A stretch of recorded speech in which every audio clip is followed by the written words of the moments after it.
welcome to We're Not Wizards. We are the best, but not wizards. Enjoy the show!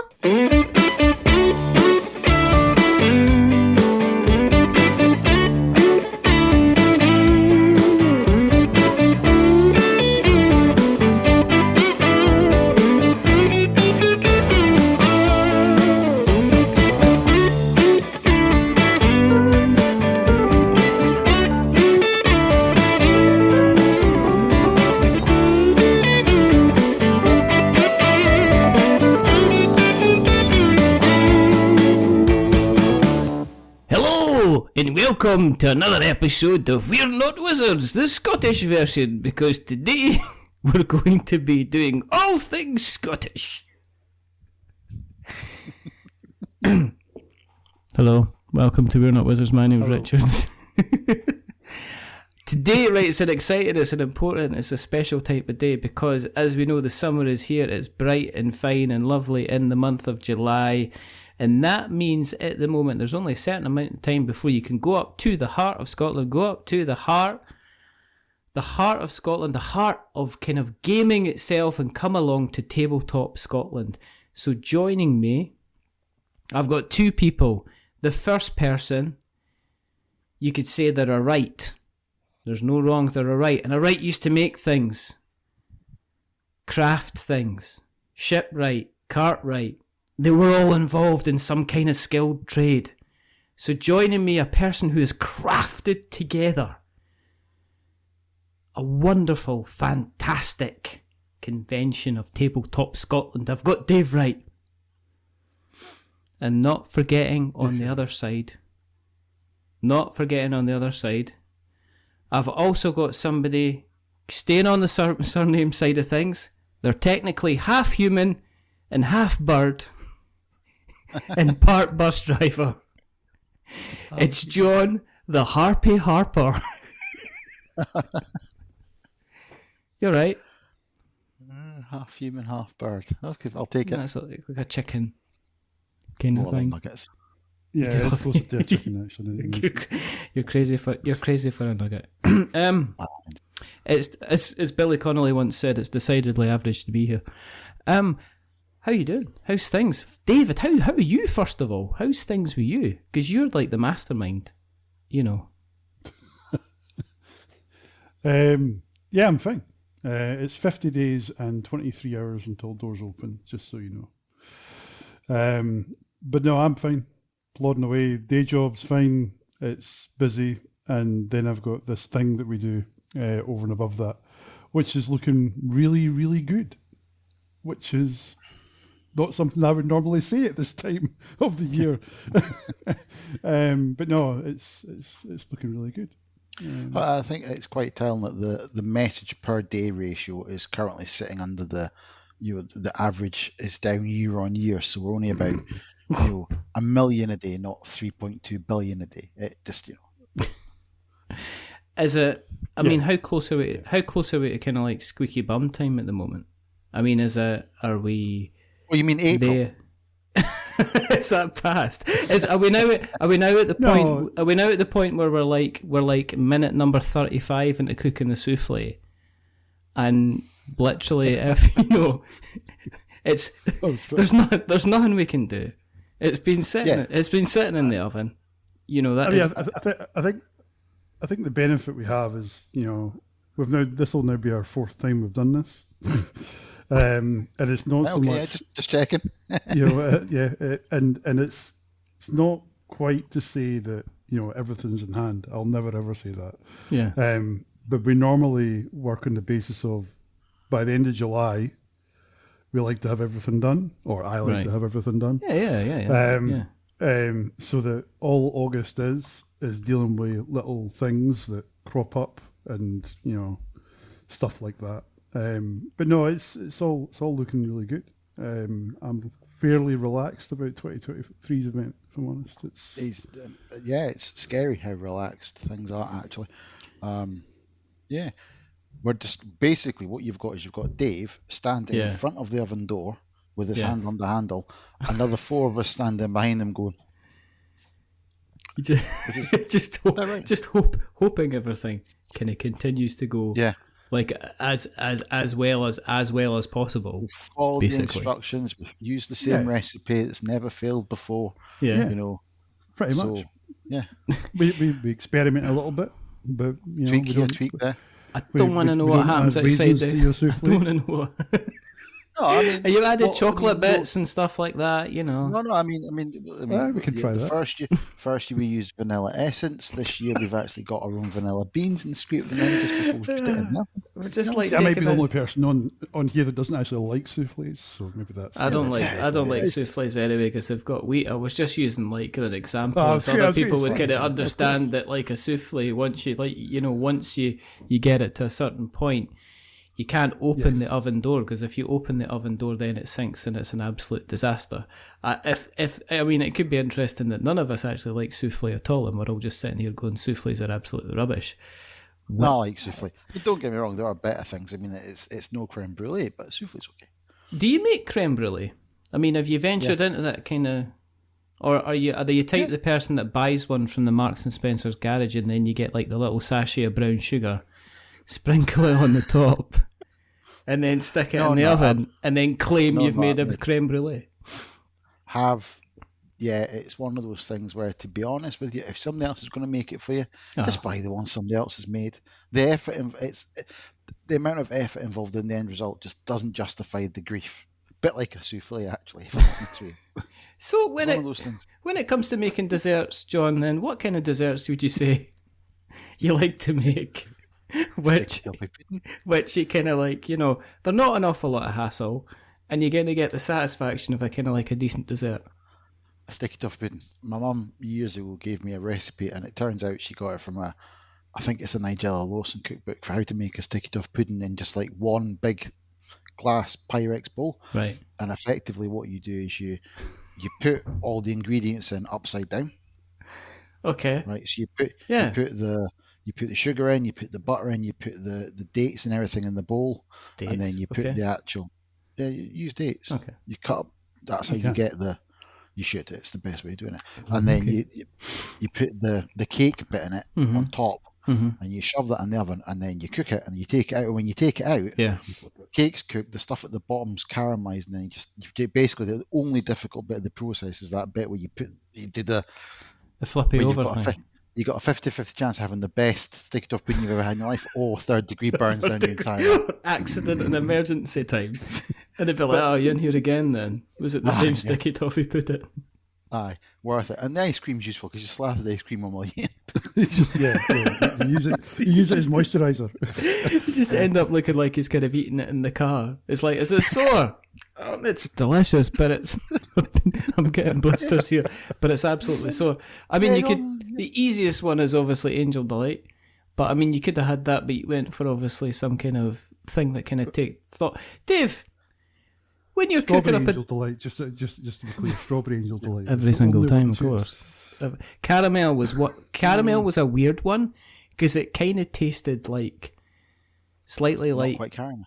Not like quite caramel, but like kind of like a stinky. It didn't smell very nice. It never kind of Angel Delight caramel. You never kind of went, oh, that smells. I'm getting toffee. You're kind of like going. It's kind of like socks. It's got this kind of and it's a couple of days old socks at that. Yeah. It's caramel as described by. If somebody described caramel and somebody else made caramel, that's what you'd end up with. It's like you've just kind of missed that essence of caramelness, but it's the right colour. And but I like chocolate strawberry angel. I like chocolate Angel Delight, but I'm a weirdo. So. We are discovering quite quickly that John's a bit of a dessert snob. As we could find, because you can imagine he's probably not had Angel Delight in his cupboard since about 1985. There's a packet in there right now. Is there? There's not. I will happily sit and wait while you go and get that packet of Angel Delight. I'm sorry, I'm trying to talk about my conference that's going on from the 25th to the 20th. Conference? Convention. Do you know, I always get those words. Do you know what? That's what I did. I wrote about Tabletop Scotland one year, and I used the word conference all the way down because I used con all the way down, and then I had to do a Control-Alt find and replace thing because then somebody went, "Oh, is he talking about that convention again?" I was like, that's the word. No, I don't know. It's As I say, interesting I've got because a lot Parkinson's. of people say call it a conference whenever, like when I speak to folk at work about it and stuff like that. They do refer to it as a conference, and it's I suppose without getting deep and meaningful. Why do we call it a convention? What makes it a convention? To me, okay, if you said to me, right, I'm going along to see like, if I'm going to like a Star Wars convention, I'm expecting to go along to see cosplayers and things based around Star Wars with potentially kind of special guests.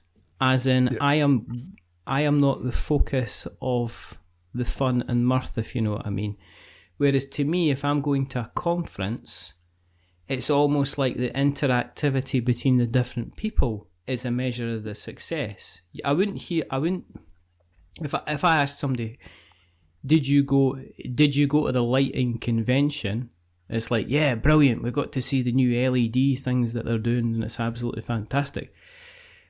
And they're talking about a specific thing. Where if you said, did you go to the lighting conference? It's like, I met Joe, and I met Freddie, and I met Iqbal, and I met Samara, and we all had a really good chat. So I'm wondering maybe if for all this time, all these people calling themselves cons are actually should be calling themselves conferences.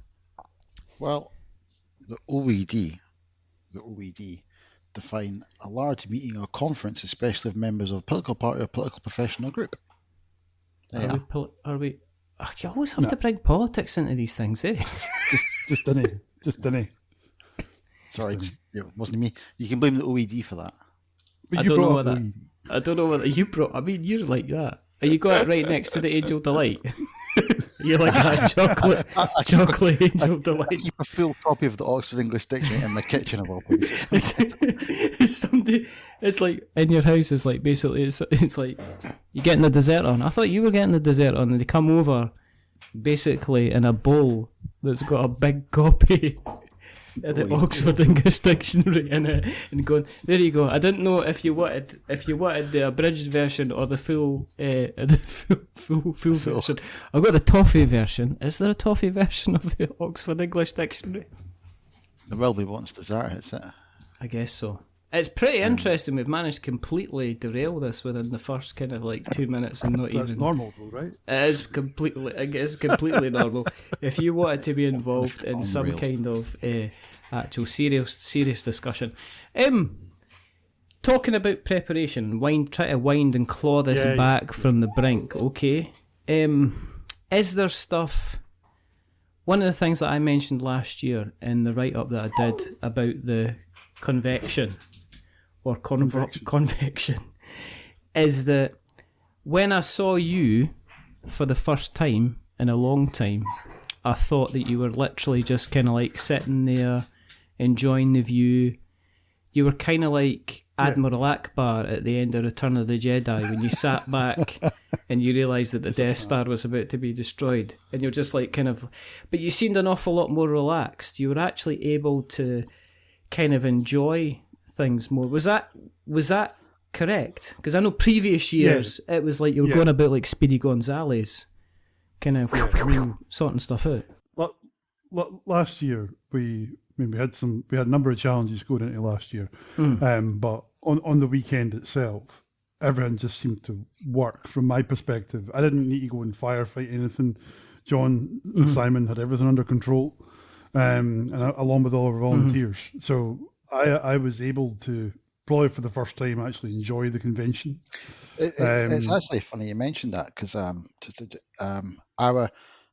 as people hopefully who are fans of Tabletop Scotland know, this year we've brought on Gemma and John as fellow members of the team, and I've got before, because if I don't do it, she'll come me. The amazing Gemma. She did say we had to call her amazing. So I did it. And she is, to be fair. She is.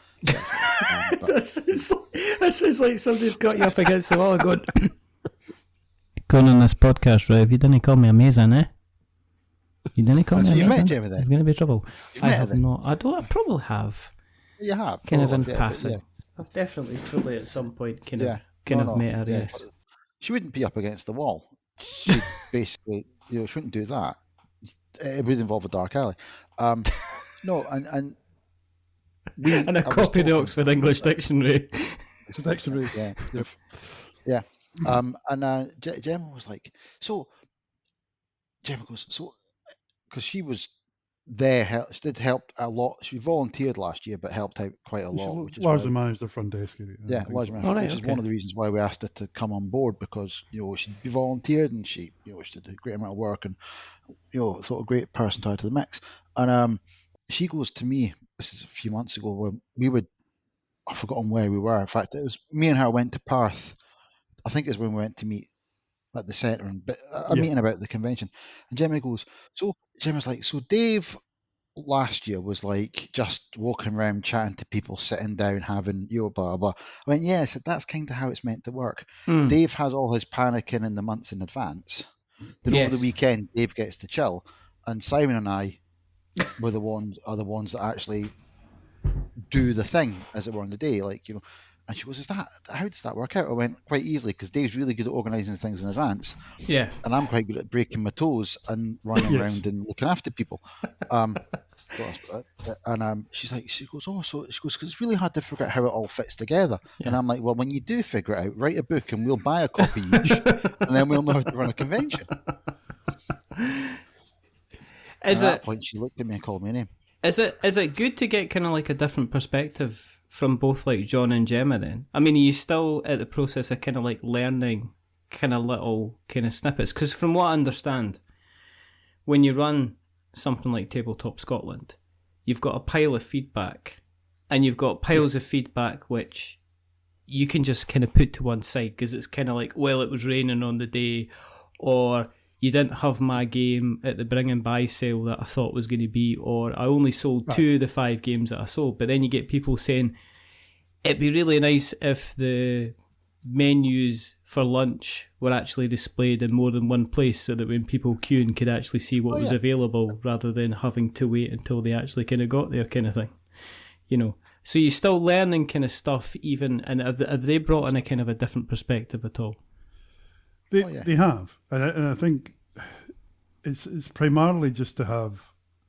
I mean, as I say, this is our 4th time doing it, so it's good to have different voices in that conversation as much as anything else, because they've seen it from the volunteer end. Both John and Gemma have volunteered at least twice before, and I think it was just, not only were they fantastic at doing that, but they were just able to bring another perspective to, well, what if we did this, or why would we not do this? Because a lot of the feedback we get is very, very, very positive. Don't get me wrong, and that's lovely, and it genuinely is lovely. But it's also little nuggets that kind of float within that feedback that you go, okay, we didn't see this, or whatever it is. Then let's see what we can do about that. And to be fair, there's probably a lot of that we can't really do anything about. Scotland at the end of August normally is very hot. That building that we have it in Perth does not have air conditioning. We can't fix that. Yeah. But there are things that we can try and do. Like last year, we had water fountains last year. Yeah. Because we knew that was going to be a thing, and we will have water fountains again this year. So I think it's little things like that. One of the things one of the things has been one of the 4th time we've done it, as Dave said, and there's been a couple of conversations where we've gone, well, when in the first few years we did this thing this way, and then this voice goes, but why? Yeah. Well, that's where we did it. But why? Yeah. Okay, actually, that just having somebody else look at it from you go, well, you might have done it that way, that first you said whatever, but here's the but why, and then, well, actually, yeah, but why did we do it that way? Yeah. Well, we made the decision, we made an assumption, and subsequent to that, it worked. Yes. But that doesn't mean there isn't a better option, or a third idea or a 4th idea, and that's been good, having different voices saying different things. And sometimes it is just another person to say, nah, that's a bad idea, or that's a good idea, or consider the alternative. That's what we like. Is it a case of trying not to get caught in kind of like tradition? Because I know something. I mean, so in terms of what I mean is, we did this the previous 3 years, so And we know that kind of works, and it's got an 80% success rate. So we've got other things we've got to worry about. So we'll just keep kind of doing it this way. So I mean, for me, it boils down to something a little more simpler than that, right? The con has an identity, and that identity is it's a board game and role playing convention, right? And as hobbies, they are things that particularly me, John, and Simon share, and Gemma and John Laurie, certainly from a board game perspective, share. Yeah. So it's recognising that those are the kind of core aspects of what it is. We're never going to meddle with that because otherwise it isn't the same thing, right? But I suppose from a tradition perspective, there are certain traditions that we have. We have, like pre-booking for events. We don't let an event sell out. There are some exceptions to that because we want people to be able to turn up to the convention on the day and still be able to book into events. Yeah.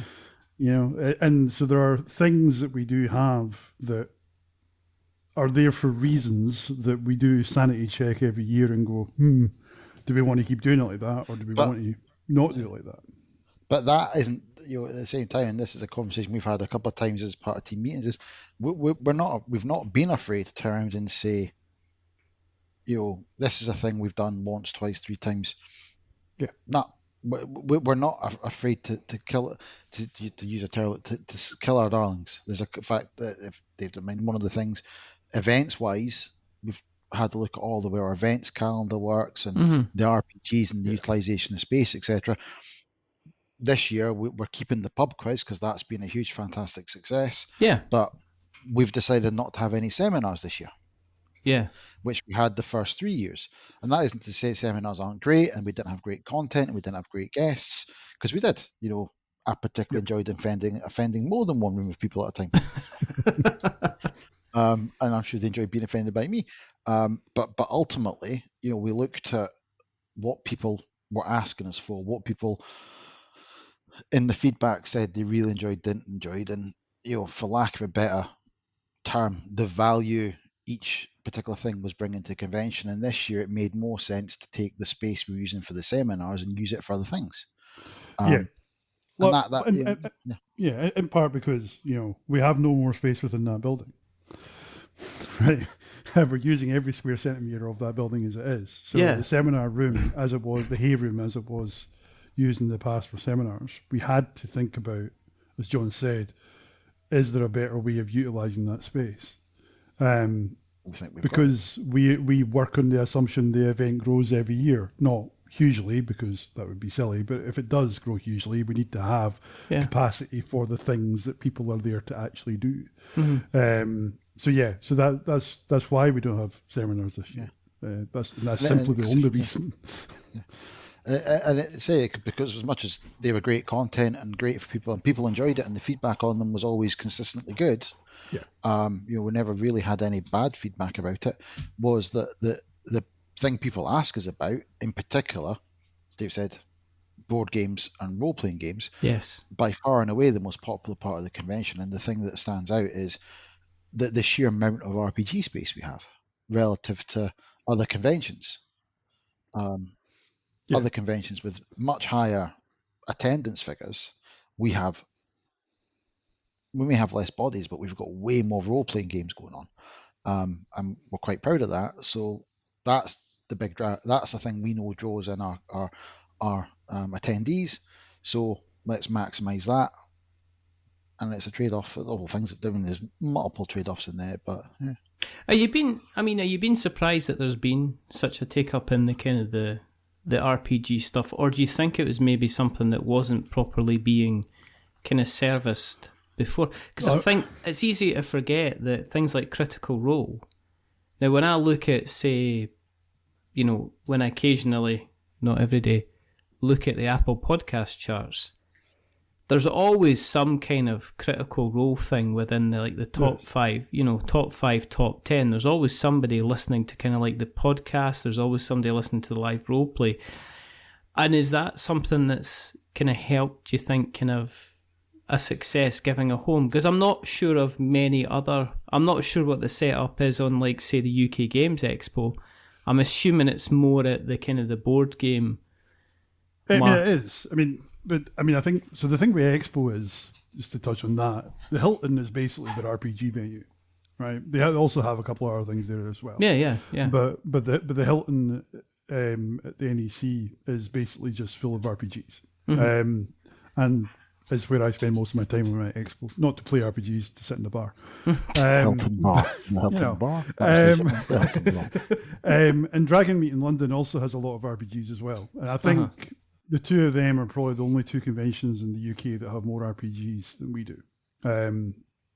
And that's But again, it's a good thing. You know, let's be frank. You can take Expo out the picture there because Yeah. it is what it is. It's the Great Blue Whale. It's the third largest convention in the world, after all. So Yeah. certainly after this year. I mean, and then Dragon Meet one day. Yeah. London. Again, it's what you mentioned about about the the market, as it were. To use a terrible term. And I think one of the things that has played massively in our favour is nothing like this has happened before us on this scale in Scotland. Yeah. Have been smaller things. There's other events, but in terms of scale and how it's put together, starting with 2018, we've delivered something that's new in Scotland, and we've got a marketplace that was untapped effectively. There's 6 million people in Scotland. A few of them like RPGs. And it was kind of like board games. Yeah, I mean, in 2018, the RPGs that we had, as with pretty much everything that we had in 2018, was a bit of an experiment to see, is there actually demand for this at a con? And we had, I think it was roughly 70 sessions in 2018. This year we've got 140 sessions of RPGs. Wow, okay. Right? Or if you want a different number, 770 spaces in RPGs to play, right? Which is just that's a huge number if you think about putting 700. I mean that's the size of a good theatre. That's like, imagine that kind of size of number of people that's not simultaneously all playing at the same time. No, that's over the 6 slots of the convention. But to your point, it's still a nice big number. And alongside that's a lot that, of people who are coming specifically to that. Yeah, and we have a number of people who, God love them, have decided to book in every single slot because that's going to be their convention. They're going to roleplay the entire time, which Endurance RPGs. And maybe a slight tangent here, but one of the reasons we don't charge for events is, well, we don't charge for open play. We don't charge for blah, blah, blah. We charge for people to come into the convention. Yeah. Because if you're there to roleplay, then we have space for you to roleplay. If you're here to play board games, you can go and do that. If you're here for our Starship Simulator, you can go and do that. Mm-hmm. So it's recognising that whilst the role-playing table with 7 chairs around it takes up more space than a trestle table with 6 chairs around it, etc., etc. Trust me, the floor plan will demonstrate that if anybody ever wants to look at it. But it's the sort of thing that doesn't matter to us. Mm-hmm. We are a board gaming and role-playing convention, so we will have a strong role-playing contingent. Have you then thought about doing doing like a kind of a breakaway mini event then? So is that because obviously you got things like Compulsion in Edinburgh, which I believe is actually, I think that's kind of finishing up, because I think the TVA is getting kind of refurbished, which means it's going to be closed until I think it's the tail end of next year, which could mean that there won't be a Compulsion next year or the year after. Yeah. Which in real terms means 2025, because they're never going to do it in time. Yeah, but it's the sort of thing that have we thought about it? Well, let me rephrase that. Have people asked us to? Yes. Yes. I mean, during the pandemic, I did an online RPG convention that raised almost £8,000 for charity in 2 years, because it was something to do, frankly. And it was an easy thing to run as an online con. Yeah. And the people who were involved in that are among those people that say to me, so why don't you do one? And it's more about, this event, whilst the focus is on that weekend, it is a year-round piece of work. Yes. Yeah, it is, yeah. Right? So it's funny enough. It goes back to what we were talking about earlier. It's Angel Delight versus Creme Brulee. So are you saying that See? RPGs which have one the is- quality of like I'm listening to this because I could understand, right?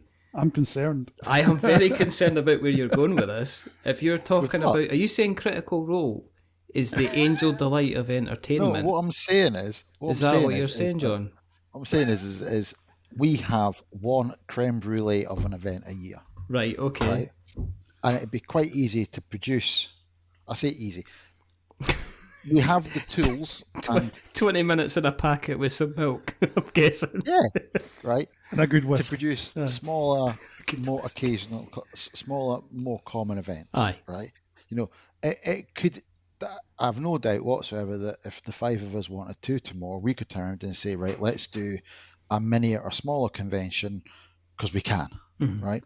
But We there's- can doesn't mean we should. And Yeah, and there's an you know, element do you want of mass produce or do you want the best thing you can make? there's an element of, well, I don't really want to, because if there's a need for more conventions in Scotland, then I'm kind of hoping someone else will do that and will ask us for our support. Yeah. As an example, there's going to be an event in Inverness next April. And it's primarily going to be, it's fairly small. They haven't talked about numbers yet, but it's going to be in April, and I've already been speaking to Linda a lot about that as to how we can help, and stuff like that. And that came from an idea of they wanted to have a D&D event in Inverness, and I was like, well, don't make it just Dungeons and Dragons. Yeah. Think about what your attendees would want to see when they go there. What do you want them to do? Engage with that local community and all those kind of things that you do. So that's now turned into a thing, and they've gone privately public, if you follow me, on dates and stuff like that. Yeah. But when they're ready to go properly public, we'll be shouting about that as loud as anybody, because it's great. Hopefully, if the winds line up, maybe make a trip. I mean, it's we want to do the thing we can do as well as we can do it, and at the end of the day, that's what the convention has to be. It has to be the best thing we can produce. If it's not going to be the best thing we can produce, then frankly, why are we wasting our time? Yeah. And you got to recognise that the only reason the thing exists was because nobody else did it before us, in some respects, because we spent, in fact, two and a bit years talking about this as a concept before we even went to the Jura Centre to talk to them about hosting it. Yeah. And it was the sort of thing Let's not repeat that story. No, I'm not going to. But it was one of those things. Oh, come on, you where, can't say that. That is fine. We'll come back to it. We can't. But it was one of those things of, yeah. it was really just because there wasn't anything in Scotland that ticked enough boxes. Certainly for me, from a motivation perspective, I wanted an event, and that's why one exists, type thing. It doesn't need to be the only event. Dave floated the idea originally. Yeah. But are you surprised? Are you surprised there's not been? Because I would have thought that somebody in Glasgow would have I would have thought somebody else would have come up with something and said, right, we've done August. Could we do something kind of like March time? I'm sure just that to get somebody somewhere's won the lottery and would happily spend that amount of money. So I mean, I think the thing with that is that there have been events in Glasgow. The G3 Gamers Group did the Glasgow Gamers Gathering a few years before the pandemic, and it was the sort of thing that there's a hesitation from speaking to a lot of people, and I'm not aiming at the G3 guys at all. A lot of them are a little bit reluctant because, and this is a conversation I had with the Compulsion committee this year when I was there, was they're almost afraid of trying to do something because the perception that Tabletop Scotland does it really well, which, I'll take those plaudits all day. Yeah, absolutely. But at the same time, but that doesn't mean you can't do something. Not every event has to be the size and scale of what is now the fourth largest convention in the UK. Yes. Right. And we didn't intend it to be like that. We thought we'd get 400 people in our first year. Right. And we got over 1,000. So it's kind of like... you should have seen the conversation. Yeah. It's the sort of thing that a convention can be whatever you want it to be. It can be a 1-day thing. It can be a 2-day thing. But you've got to work out what you want it to be, and who it's for. And once you've done that, there are plenty of places in Scotland that could host a convention. Just, when you get to a certain scale, that number gets smaller. When you came out the other side of the pandemic, because you touched on that briefly by saying you were doing the role-playing sessions, was there a part of you that kind of thought, well, we had a good run at this, is it time to shelve it? Or were you determined, like, we're going to have to kind of go on with it? Do you think people needed it? Because I remember coming back, like the first kind of big event I went to was Tabletop Scotland when I went back out again, and it was a case I kind of needed it. I guess I needed to be around kind of other people again and have that kind of interaction with people. I actually cannot remember us actually having a conversation in which we said, okay, pandemic's over, let's go back to this thing. We just, in my head, and it might be just the way I'm recalling, it might be different from Dave, I very much was like, right, okay, so that shit's done, let's get back to let's get back to the good stuff. Yeah. And it was never really a moment where we said, oh, let's not do it. Because you got to remember, we had a plan to have it happen in 2020, right? Yeah. We had a plan. That plan obviously didn't happen. Initially, that plan got moved to October because Expo moved theirs to August under consultation with us. So that whole thing kicked off. And then we thought, right, okay, so that's now not going to happen because everybody realised that this isn't an overnight thing, right? Yeah. Or almost everybody realised that it was going to be not going to be an overnight thing. And then when 2021 came, it was coming. It was kind of like, right, okay, well, let's plan on the basis that we will, but obviously we need to wait and see. Yeah. So, until we get there, and then ultimately the Jura Centre was turned into a vaccination centre. So it was kind of like, well, that decision was taken away from us. We never really stopped. Yeah, we never really stopped. We couldn't do any real stuff, don't get me wrong, but the plan was, it wasn't a question of, right, we're going to shrink wrap this, put it on the shelf and come back to it later. That wasn't what we did. It was always present. No, we never did that. Because even as a group, we kept talking about stuff that we could do and what it would mean. We very much never stopped. Yeah, but back to your point, Richard, yes, I think for a lot of people it was also their first year back. Yes. In a big event, right? And for us, that was important for a couple of different reasons. It was really about, we've always had this feedback that said we're a very relaxed environment. We've got plenty of space between like the open play tables and all that kind of stuff. It's always had a really nice, relaxed feel to it as a con, which is great.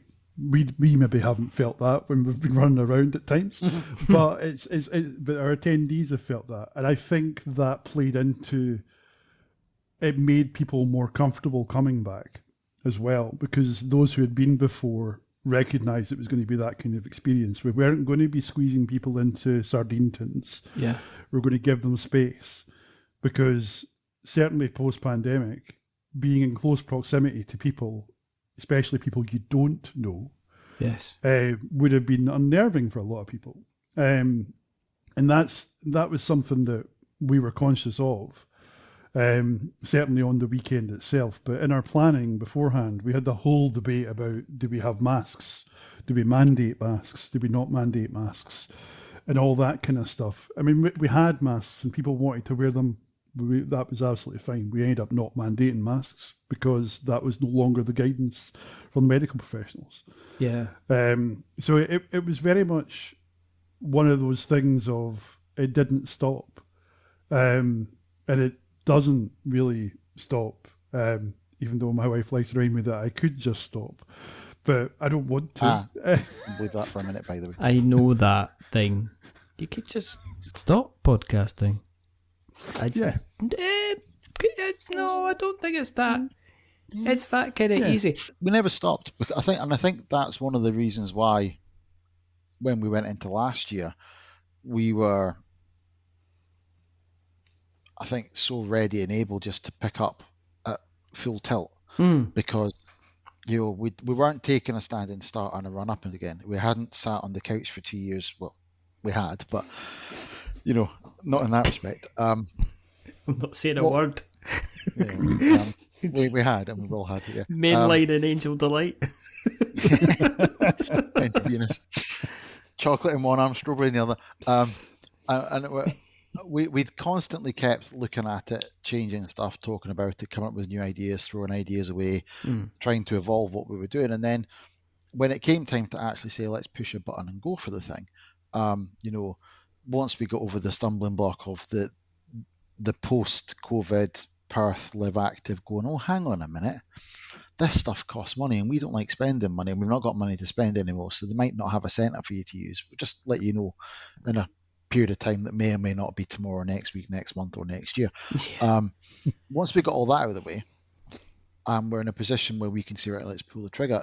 There wasn't really that much, conscious thought involved. It was just a case, right, we've been ready for 2 years, let's just do it. The only real decision we had that did have some debate around was, so originally 2020 was going to be a 3-day event. And when we came to 2022's plan, we had a big debate as a team of, right, do we go for 3 days or do we, for one better phrase, play it safe and stick to 2? Because post-pandemic, who knows if people are going to come for 3 days, right? So it was very much, obviously what we ended up with was a 2-day con.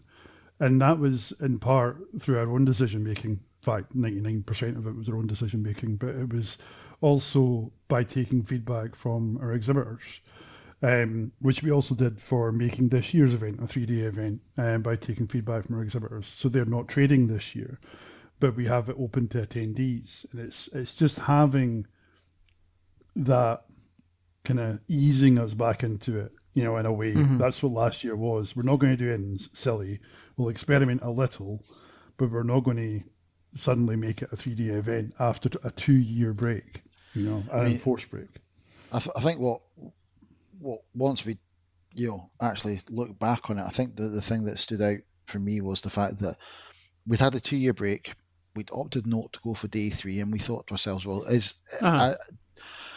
we've always asked that, how much do we want to grow this question? We've very deliberately sat down and said, after the first year, right, how much do we want to grow? How much can we grow? Do we think we can grow? And what does that growth look like? And when we talked about last year, we thought, right, do we add the 3rd day? Well, no, because the last 2 years have been a complete and utter, weird situation for everything and everyone. The whole world's turned upside down. We don't know what's going to happen. We genuinely weren't sure what it would look like in terms of when we turn the ticket sales on, what's going to happen. Are people going to go, I'm not interested in going to a convention anymore, I don't want to do that again? Or are people going to be at it like a pack of rabid dogs? And it turns out that the real answer was somewhere in the middle.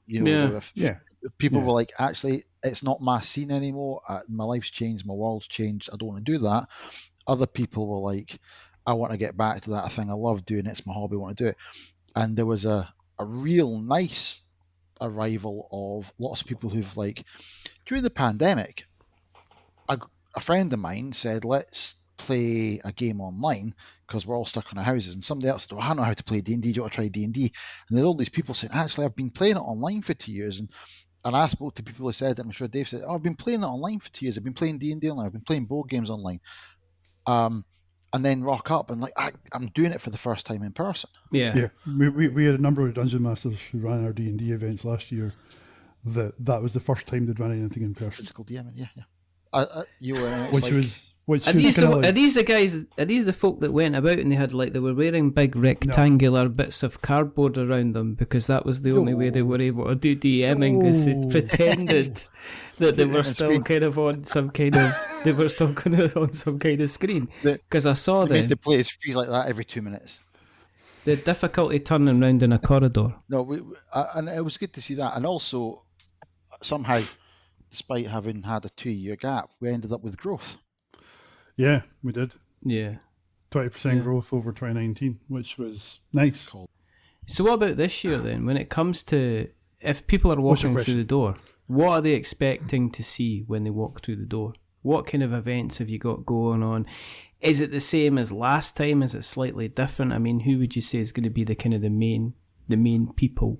Well, I mean, the event side of stuff this year is, we'll put the RPGs to one side for a minute, because that's a whole list of its own rights. Returning favourites, Starship Simulator on Saturday and Sunday. For those that haven't done it, it's fantastic. For those that have done it and keep coming back, it's still fantastic. That's been, that's been hugely popular, and it's, Nigel and Sarah and from One for Elephant and family do it every year. The Kennington's fantastic, love it. We've got returning Giant Walk the Plank, because everyone loves throwing people into waters dressed as pirates. And Sadly, shouting once again, for legal and insurance persons, it's not happening in the swimming pool. What can I say? We've got a Warhammer Underworlds tournament on the Sunday again, returning Warhammer Underworlds. We've got our hobbycraft tutorials and open painting, and that's returning again. We've got Blood on the Clock Tower again. That went down hugely last year, and I think, was it 6 sessions this year, Dave? Yeah, I mean, 'cause we had Lloyd. I don't know if you know Lloyd, Richard, Lloyd Gann, who came up last year, who does some work for Modiphius and various other things. He offered. He was in one of the panels last year, and he said to me, "I need to do something." And I was like, "Oh, what can you do? Let's I'll run some Blood on the Clock Tower." So we ran. So he ran some Blood on the Clock Tower last year, and it was kind of like, and it was so popular that it was kind of like, okay, we had people doing breakout games of it in the halls, and it was kind of like, right, okay, we need to actually have an actual offering of Blood on the Clock Tower this year. So we've got 6 sessions over the weekend, and funnily enough, they were one of the first things that the pre-bookable spaces got filled, because people want it. It's a bit. I mean, it's a big game because it won a lot of awards through It's BGG, that interesting didn't it? social gaming phenomenon, isn't it? And Lloyd was coming up and kind of helping with that. So he came up last year, and it was literally a conversation, and I've not said these words yet, John, so feel free to shout at me. It was a conversation at breakfast on the Sunday at Gen Con. Shut up.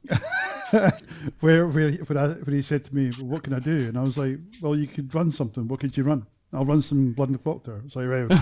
And as I say, they went really well.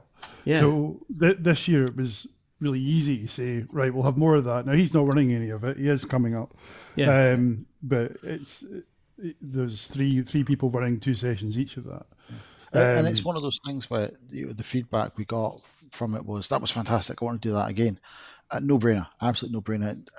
One of those things where absolute minimal effort for maximum reward. I mean, it's such a great social game. And it's not like last year was the first time we had it. I mean, Efka and Elaine ran it when they were there in 2019, but that wasn't a planned event. That was just something that happened. Yeah. And it's kind of like now it's something that, becomes a part of our event schedule, essentially. When we're looking at what sort of events we want to have, that's going to be one of the ones that's almost always going to be in the list. And on the subject of people worming their way into stuff and getting their way all the time, Crokinole. Oh, goodness me. Terry, our good friend Terry Brown, Crokinole is Brown. running Terry Crokinole Brown, Mr. Crokinole himself. Right, okay, can we just stop and can we just and I don't always do this, right? But can we just spring some sugar on Terry, please? Because he is, without a doubt, one of the smiliest, happiest, delightful people you could ever meet. He's always, I see him on quite a regular basis at the club, but I've never met anybody who he kind of never comes across like, probably regardless of the type of week that he's had or something like that, he never ever comes across like anything seems to be a bother or anything's a hassle. And I'm just, it makes me happy to see him, but also it throws me into a blind rage that I'm obviously so old and bitter that I can't be how Terry is. So if you're listening to, and I hope you do, hope you are listening to this, Terry, it's just kind of like I raise a glass in your general direction, because he is running Crokinole, and for people who haven't tried Crokinole, I think to be honest, that's kind of like one of the. It's pretty much one of the key things that you could try. I mean, I would definitely, I'd definitely like if you've not played Crokinole before, then look for the smiley, happy guy who no longer has a big beard. That was a scary thing. Seeing him post-pandemic, it was like looking at a very, very slightly unsettling Santa Claus. But at the same time, if you've not played Crokinole before, then by all means seek him down, and he'll definitely help you out. So that we've got the actual we've got Crokinole, the Scottish Grand Prix of Crokinole. Wow. We've got that. You can win also, the claret jug if you win that tournament. He's got a claret. So we've got that, but we've also going to have tables set up, Crokinole boards set up for people to learn to play the game and practice and stuff like that as well. Mm-hmm. I say we're going to have that. Terry's going to basically form a line of all the attendees and make them one at a time learn to play. And it's kind of to give it some context, because as we were alluding to earlier on, we don't have panels this year, so the events like Crokinole are actually going to be upstairs, which means that Crokinole is going to be right beside the bar. Wow. Right. And there are plans, or more accurately, Terry has plans to have stuff on the Friday night for Crokinole, and have side events that just happen. So if you are a Crokinole player, and judging by it being the first event to sell out on our schedule, there's quite a few of them who want to come. That's great, and that's all down to him, because he's very much a part of that community, as it were. He ran the UK Games, he ran the UK Championships event at UK Games Expo. Who knew there was so many people that kind of like to flick a little kind of disc into a hole and just stare at the other person and go, "You do it then." Because that's what it seems to be. It seems to be psychological, and it's like chess with one piece, and you just see them. It's like if you've ever seen kind of like the really professional kind of 10-pin bowling, where it's literally not down to how many strikes you get, it's down to how many strikes you miss. Yes. And you just see these people just with their fingers that they probably wrap in cotton wool when they're not using them, just flicking. And that was what it was like at the final expo, because it was literally a question of 20. So that's how many points you get if you get it straight in the hole. Yeah. It was just 20. Oh, not a 20. Right, okay. It suddenly got interesting. But yeah, it is what it is. It's very popular, as you said. It is very popular. We've also got returning, because I'm just making sure, because there's a few events. Oh yeah, the other Arkham Horror, for those that like card games. Arkham Horror is back again. I would love to say more about that, because it's on my list of one day, but every time I think about playing it, I then don't. So, but again, it's been popular every year, and the people that are the event itself, same people have come back to us again year on year and said we want to run it again. It was great. We're going to run it again. Can we run it again this year? That's the good thing about this, is the events I'm talking about.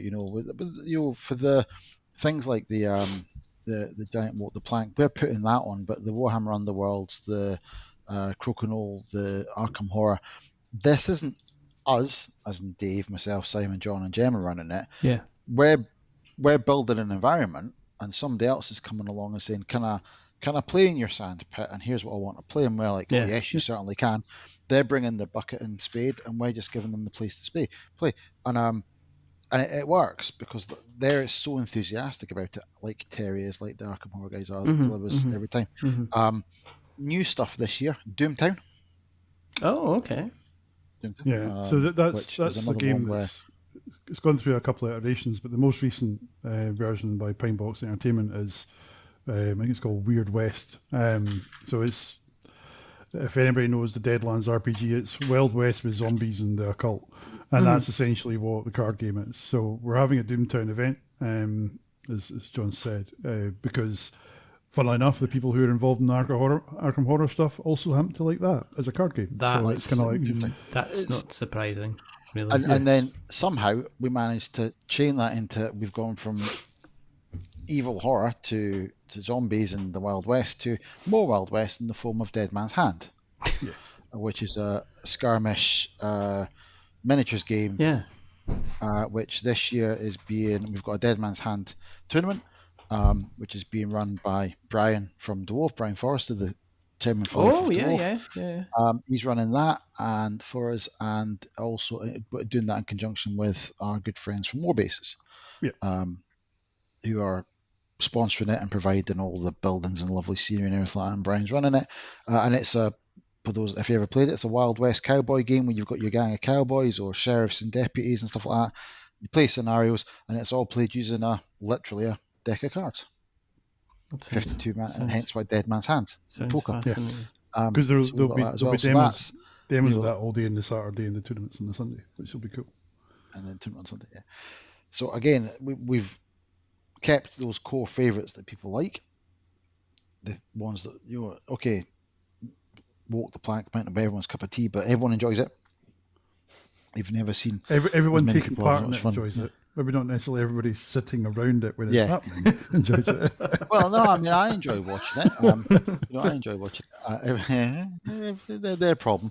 And then new stuff, and that's it. I mean, we explicitly always said we'll give anything a try. Yeah. If somebody comes up to us with an idea and says, "I want to try this thing," we will do our damnedest to give it a shot, give it a try, get it in there. You're within reason. There was a few things where we've said, maybe not. But for the main part, it's always like, you know what? If it works and people get value of it, great. If it doesn't work, then at least we tried. We know it's successful, and we can figure out a way to make it more successful in the future. And let's face it, it's primarily about people being able to get together around a table, use the vast kind of games library as well. I mean, it's never been, for me, it's never ever been about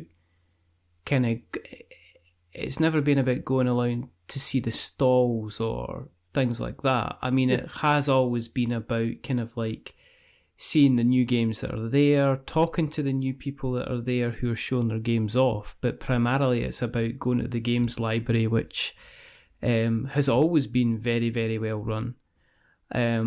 Grabbing a game, grabbing a couple of friends or, random people, dragging them to a table and kind of them to play a game, enforcing them to sitting kind of them play down a game. and saying, "So, have you ever played Battlestar Galactica?" And this is how you play the mind. No, we don't talk about that. Did you say Twilight Imperium? Yeah. See you next week. And that's that's one of those things where the first couple of years we ran the library ourselves, and last year we partnered with Rent Shuffle Roll, and this year we're partnering with Rent Shuffle Roll again to provide our games library at the convention. So they've got a very carefully curated selection of games. They've got a library, so they're on top of what's new, what's hot, as well as classics everyone wants to play. I mean, there's some games that you just can't get rid of them. I mean, there's some games that will never go out of fashion. Yeah, they might never have been in fashion, but they'll also never go out of fashion. Yeah. And then there's always new hotness. But the bottom line is, how many times have you gone into a room full of games and you've ended up playing something you played 50 times before? Yes, I mean it's about trying new games, and there's also the stands there, like the your Imagination Gaming, games and things like that allow you to kind of try kind of newer games as well, isn't it? Yeah, and our exhibitors this year was a really weird experience. Normally, around about Expo time, we still have some gaps when we're building the floor plan out. This year we were full before the end of March. And by full, I mean, 70 exhibitors, which is 21 more than we had last year. Wow. Now, that's a carefully curated jigsaw puzzle of getting people into spaces and still having space around their stands, etc., etc. But the number of people, and we have a waiting list as well, should any of those pull out, that's not a small number either. And it's kind of like there's two things that I've taken from that personally is people have finally realised that Tabletop Scotland's on the map from an exhibitor's perspective. But there's the other aspect that pretty much all our exhibitors say nice things about us, and they talk to each other. Yeah. because and invariably when those requests have come in to see if we've got space, it's been so and so's told us about your event and how great it is, so we'd like to come along if you can fit us in, type thing. So it's always been a more challenging thing to fill the space, but this year it's been, other than the jigsaw puzzle, relatively easy. It has meant we've had to say to some people, we can't fit you in. Yeah. Which is never a nice message to ever give them, but it's the sort of thing that we have 70 this year, as I say, and that's not a small number. Yeah, I mean, as you say, Richard, you don't necessarily go there for the stands, and in the main, the vast majority of attendees aren't there to shop, if I put it that way, but they're there to explore. They're there to see what's new, see what catches their eye. And the way that we've always tried to do that is to curate the mix of things that we have. Yes. I mean, we could quite easily have multiple retailers all selling the same thing, and ultimately pricing each other out of things. Whereas we've deliberately capped the number of retailers that we have, so that all of those retailers can focus on things they are good at, and they all make money. You know, ultimately, I want all of our exhibitors to have a really good experience, whether it's commercially or otherwise. Yeah. But similarly, we are, to go back to what we said at the start, a board game and RPG convention. So having a good mix of board game and RPG publisher people there, we have those, and they are the vast majority of what we have. But there's also lots of people who perhaps, and it might come across as derogatory, but I kind of bundle them all together into the maker umbrella. I mean, so that's people who make accessories, that's people who make, furniture, that's people who make whatever it is, but they make something that is for the hobby or for the hobbyist. Yeah. And we have a fair number of them this year as well, but it's making sure that, that curation is that balance. And that's something that has been a bit harder this year because of the amount of interest. But it's something we've always been keen to do. So, I mean, we have a lot of exhibitors coming this year. Too many to rhyme them all off. But about 40% of the ones that are coming this year have never been before. Wow. One last question. Okay. Go for it. Is packing up for this year going to have any dry eyes in the house where it's just like the 4 or 5 of you and you're about to kind of close the door on Tabletop Scotland for this year? I mean, are you kind of booking out kind of eye drops and tissues and stuff like that, just to make sure? I mean, are you preparing hugs just now and stuff like that? There are always hugs prepared. I think the thing about this was most apparent after 2018 with it being our first one. But the emotional aspect of the con, I don't think any of us really feel it until 2 or 3 days afterwards, because there is an emotional impact of doing it, right? And it's a positive emotional impact of doing it. I think this year the goal of the breakdown is for John not to break a toe, basically. No, I'm not laughing at that. I am. Because that seems to just happen, and for Simon not to dislocate his ankle or whatever it was he did in 2019. Yeah, exactly. Yeah. But to your point, I mean, there's always that. Right, okay. There's the element of relief that we've done it, because certainly last year, with it being the first year back after the pandemic, I personally had a lot of trepidation going into the event of how good it was going to be, and I probably looked so relaxed during that weekend because everything just worked, which was great. And this year it'll be a similar experience. I will probably right up to the wire be, getting more and more stressed, but hopefully over the weekend everything just works. I mean, the history has taught us anything. It'll be, we'll pack up Monday afternoon, we'll exit the venue, we'll do 25 different sweeps to make sure we've got everything out that we're meant to have out, and who's taking what to our storage facility, and make sure everything's loaded in the van, and who's delivering Simon in whatever physical conditions into where he's going and all that sort of stuff. And then I'm going to swear, so there you go, we'll tell each other to fuck off and not speak to each other for 2 weeks. Yeah. And it works. And it's not because we don't want to speak to each other. It's just at that point we're still on that emotional ride of the experience, right? Yeah. So we kind of need to take that cooling off period. It's decompression.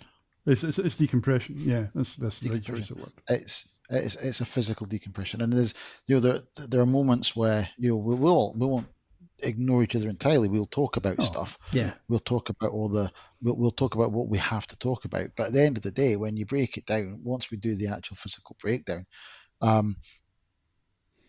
think that I've got the photo on my phone, and I think we shared it last year of the three of us sitting eating, me, Simon, McDonald's. and Dave, sitting eating. we ordered the McDelivery, and we sat in the Jew sitting having a McDonald's halfway through unpacking. What you can't see is the three of us are sitting there. What you can't see is the other side of the camera is the trolleys full of stuff that we've got to take away, the boxes, that half rolled up banner, and me trying to figure out where in God's earth Simon's like, did we get the printer? Yeah, we got the printer. It's like, and did we unpack the office? And all of us checking at least 5 times to make sure that we'd emptied the office and we'd got all the money out of the office because we had money in the office. Yeah. And once we've done all that, there is a period where we have to separate ourselves from it, and then we will be straight back on it. And then just do it all again. I mean, the fact is pretty much. The reality is that from an us point of view, the 2023 stuff has gone smoothly and nicely, fingers crossed, touch wood and all that. We're gearing up. We're going through the motions as we went. We're building up towards it this year. We've been talking about 24 since 22. I don't think we're doing anything. We've been talking about it, so we won't stop talking about it. Same as we didn't stop talking about during the pandemic. Yeah. We have a couple of weeks where we have minimal contact, but I don't think we can give up now, can we? Well, I'd need to change my name. I'd need to move house. I wouldn't be able to play a board game or role playing game ever again. Exactly. Dave would have to go into witness protection. Exactly. I'd be accused of murdering Dave. Gemma would be accused of masterminding the whole plot. No, everyone knows Simon wouldn't do it anyway. It's way too much work for him to do that. And you'd go to prison. So there's, every cloud. Every cloud. Every cloud. Every cloud. Exactly. Every silver lining and all that. Every cloud. But I think we've got a great opportunity to showcase a million different things every year, and I think that what we've seen and certainly what we've shown is that because we're showcasing all these different things, people want it. Yeah. And as long as people want it, then we'll still do it. And if people do want it, where can they find it online, Dave? www.tabletopscotland.co.uk. And for those who obviously don't have the video benefit of this, I was giving Richard the thumbs up when he was doing that nice segue. And the convention is on from Friday the 25th of August through to Sunday the 27th of August, and the doors open to the public at 4 p.m. on the Friday, so that you can come and play games or whatever. And if you haven't already bought your tickets you can purchase from the websites. There are still plenty of sign-up spaces available. In fact, we put on at the Downey more RPG slots yesterday, wasn't it, Dave? Yeah, or a couple of more games on demand, which is literally what it sounds like from a role-playing perspective. You turn up, the GM has a series of games that they can run, they pitch them at you, you choose one and you play it. We've added more slots for that. Good stuff. We've expanded the capacity on a couple of other things as well within the RPG space. And if you buy a weekend ticket, that's all 3 days. If you buy either a Saturday or Sunday ticket, you also get Friday entrance as well. Yeah, we're not charging for the Friday, basically. I'm not charging for Friday. How much are tickets?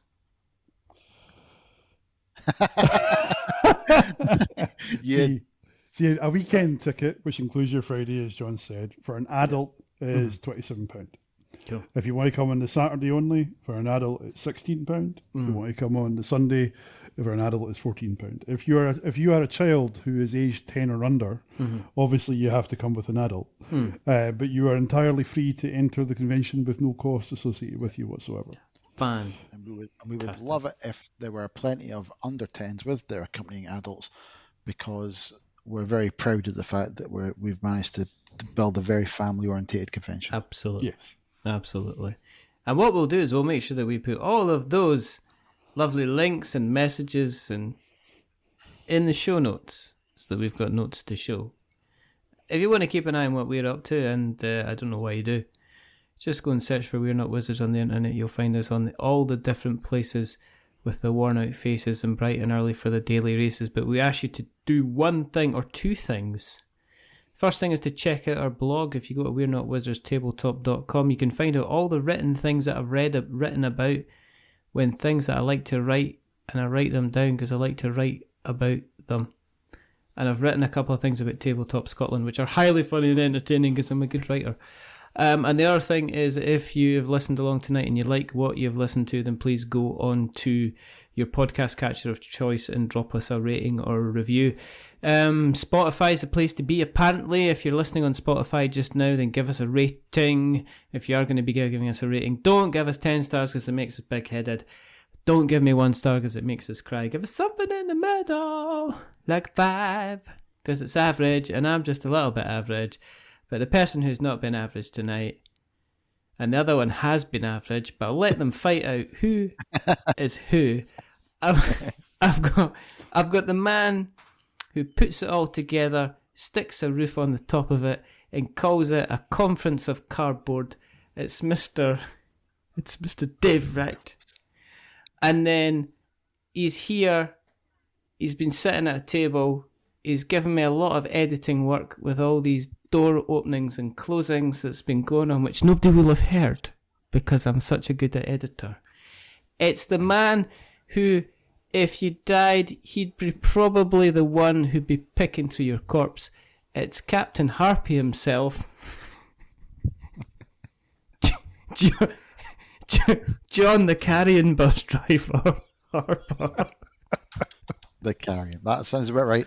Yeah, I'll take it. And there's only 2 more things to do. Remember, the first thing to do is to remember that we're many things, but we're not wizards. Are we wizards, John?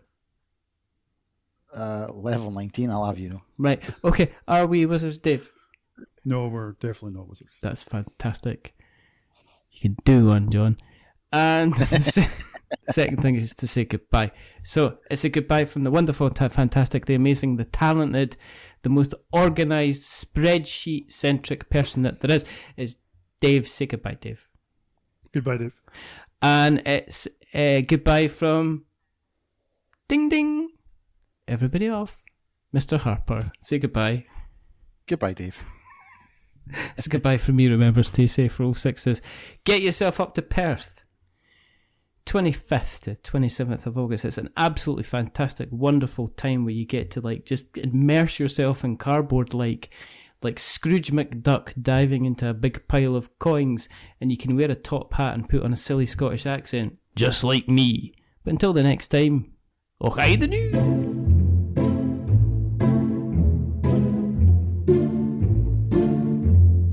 A wizard is never late.